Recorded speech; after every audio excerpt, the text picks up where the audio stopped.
Halo semua, bagaimana kabar kalian? Langsung saja kita lanjutkan video alur cerita manhwa yang berjudul Tales Demon and God. Melanjutkan cerita sebelumnya, di mana Yesong menyesali kalau dia sudah mengecewakan istri dan putrinya, dan meminta maaf kepada putrinya yaitu Zion, karena tidak bisa menjalankan tugasnya sebagai seorang ayah. Yesong pun memohon agar Nili menjaga Zion. Nili menjawab, "Ayah mertua, di saat kau menemui ajal, akhirnya kau menyadari apa yang paling berharga. Aku akan memenuhi permintaanmu. Aku akan menjaga Xion dengan baik. Saat kau ada waktu luang, kau harus sering menemaninya." Yesong pun berkata, "Aku sudah terkena ramuan lidah naga. Hidupku sudah tidak lama lagi. Jadi sayangnya aku tidak punya kesempatan melakukan itu.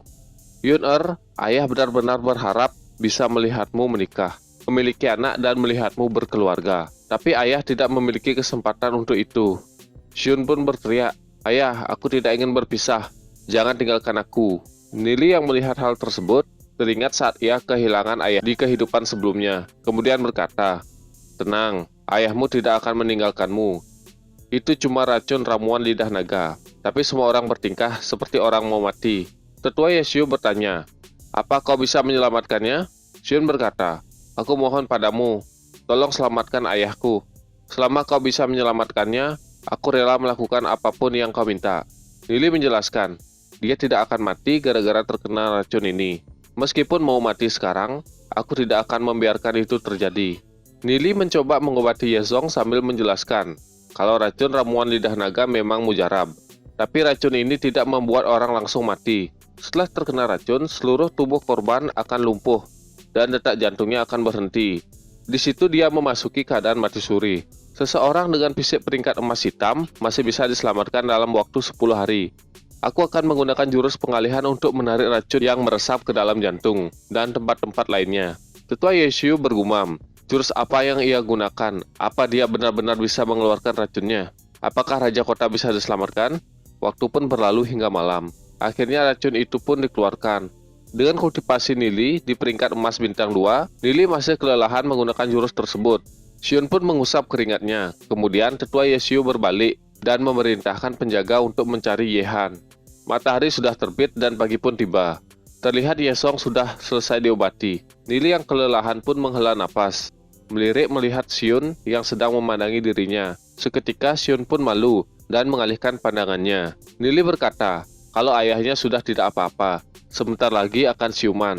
Terima kasih, kalau bukan karenamu, aku benar-benar tidak tahu apa yang harus aku lakukan. Nili menjawab, asalkan ini untukmu, ini bukan apa-apa untukku. Kemudian, Xion pun mencium Nili dan berkata, maaf tentang kejadian sebelumnya. Belum selesai meminta maaf, Nili sudah memeluk Xion. Akhirnya mereka berdua berpelukan. Sambil memejamkan mata, Yezong pun siuman dan melihat mereka berdua berpelukan. Kemudian memukul kepala Nili sehingga membuat mereka berdua terkejut. Nili berkata, "Kenapa kau memukulku?"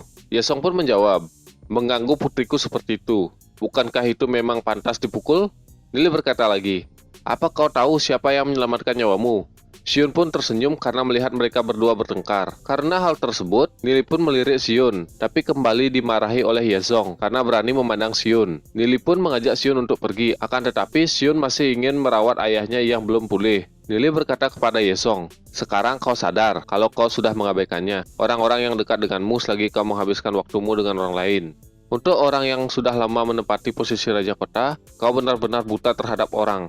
Kau telah membawa musuh dalam selimut dan hampir kehilangan nyawamu sendiri." Xion membela ayahnya dan mengatakan kalau ayahnya sudah sadar akan hal tersebut. Yesong berkata, Yehan bersekongkol dengan serikat kegelapan dan mengkhianati kota Glory. Apa yang telah dia lakukan tidak bisa dimaafkan. Semuanya bebas membunuhnya. Di depan bawahannya, Yesong berkata, siapapun yang bertemu Yehan, mereka harus segera mengeksekusinya. Yehan sangat akrab dengan orang-orang di kediaman Raja Kota, dan kemungkinan dia masih bersembunyi di suatu tempat. Yesong menyuruh Nili dan Xion agar tetap berhati-hati, dan menyuruh Xion mengantarkan Nili ke brankas pusaka keluarga, mengambil benda untuk pertahanan diri. Masih ada sesuatu yang penting yang harus ayah urus. Xion pun mengantarkan Nili ke brankas pusaka. Akhirnya mereka berdua pun sampai. Nili termenung melihat tempat yang tidak asing. Di kehidupan sebelumnya, Nili pernah ke sini. Akan tetapi di kehidupan sebelumnya, di sini tidak ada apa-apa. Xion mengatakan kalau ini merupakan satu dari 18 brankas pusaka. Dan semua benda yang dipajang di sini, kebanyakan pusaka turun-temurun yang paling berharga. Nili pun mulai melihat barang yang ada di sana.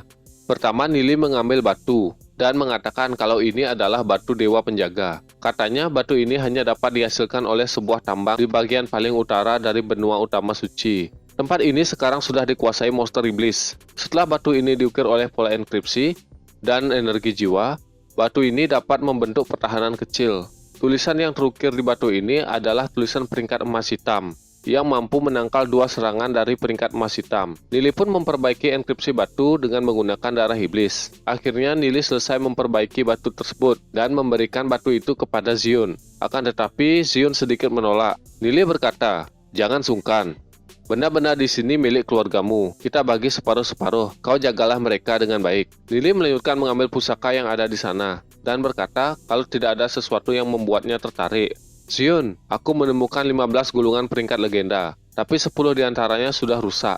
Sisanya sudah aku perbaiki. Ku ambil 3 gulungan ini. 3 gulungan ini bisa diaktifkan dengan menggunakan energi jiwamu. Tenang saja, gulungan peringkat legenda tidak memerlukan banyak energi jiwa. Aku sudah pernah menggunakannya untuk menolong seseorang." Xion pun menerimanya. Beberapa saat, Nili menemukan sebutir telur. Terlihat seperti telur iblis, tapi di luarnya ada tulisan yang tidak diketahui. Aku merasakan hawa kehidupan dari telur ini. Bahkan telur ini memberiku sedikit tekanan. Nili pun memasukkan energi jiwa dan membaur dengannya agar bisa dijinakkan. Akan tetapi di dalamnya ada penghalang yang memantulkan energi jiwanya. Nili pun berkata, padahal cuma telur, tapi sudah punya energi seperti itu. Nili ingin mencobanya lagi. Setelah mencoba berkali-kali, akhirnya Nili pun menyerah. Saat Nili menyerah, lembaran buku roh iblis panah bereaksi. Lembaran itu pun terbang. Nili berpikir, mungkinkah telur ini telah mengaktifkan lembaran buku iblis roh panah? Mungkinkah hewan iblis ini adalah salah satu dari hewan iblis panah yang legendaris itu? Hewan ini sangat misterius, bahkan aku pun belum pernah melihatnya. Dari catatan buku kuno, mereka mampu menggunakan pusaran air panah yang ada di sekitar untuk berpindah melintasi waktu. Dan juga mereka tidak pernah berinteraksi dengan makhluk hidup lainnya. Tapi mereka semua tidak bertelur. Cara telur ini bersinar berubah-ubah. Mungkin ada kelemahan pada penghalangnya saat cahaya mulai redup. Padahal, tadi telur ini tidak memperbolehkan energi jiwaku masuk. Tapi sekarang dia malah menghisap energi jiwaku. Setelah menghisap energi jiwa, energi telur ini bertambah kuat. Nili pun mengambil telur tersebut. Setelah keluar dari berangkas pusaka, datanglah seekor boneka jiwa yang di dalamnya adalah roh leluhur Yeyan. Dia pun hinggap di atas kepala Nili, kemudian berkata, "Hai bocah, aku tidak mau disuruh seperti ini lagi. Membosankan." Nili pun berkata, "Tuan leluhur, serikat kegelapan sangat berbahaya. Anda sama saja sudah menolong para penduduk. Bukankah itu hal yang mulia? Aku sudah mati selama 1000 tahun. Urusan kecil ini bukan masalah bagiku. Padahal manusia sudah hampir mencapai kepunahan, tetapi masih saja saling bertarung." Xion yang hanya bisa mendengar suara kicauan burung itu pun bingung. Leluhur Yeyan memberitahu Nili kalau dia menemukan persembunyian serikat kegelapan. Mereka bersembunyi di ruang bawah tanah, dan tempatnya juga begitu luas. Aku memeriksa sebagian kecil tempatnya. Aku juga menemukan jejak dari para Troglodyte dan Dark Elf. Nili berkata, "Pantas saja aku tidak menemukan lokasinya. Aku akan mengurus semuanya. Pertama aku akan mengurus keluarga keramat, setelah itu kita akan ke sana." Raja Iblis, suatu saat kita akan bertarung. Berpindah ke kediaman keluarga keramat, Shen Xiu mengatakan kepada Shen Hong kalau Yehan sudah meracuni Yezong dengan ramuan lidah naga. Kematiannya sudah pasti. Saat itu, beberapa lampu di kediaman Raja Kota menyala, dan ada beberapa penjaga yang mati. Shen Hong berkata, kemarin kediaman Raja Kota mengatakan kalau Yezong sedang sakit dan butuh istirahat. Mereka menutupi kematian Yezong. Kebetulan dalam 9 hari, para ahli akan berkumpul di kediaman Raja Kota. Saat hari itu tiba, semua akan tahu, sekarang era Yezong telah berakhir. Shen Xiu bertanya, apakah kita akan menghadiri perkumpulan ahli yang diadakan 9 hari lagi? Bagaimana kelanjutan ceritanya? Jadi kita akan lanjutkan pada video selanjutnya. Jangan lupa like, komen, dan subscribe. Terima kasih.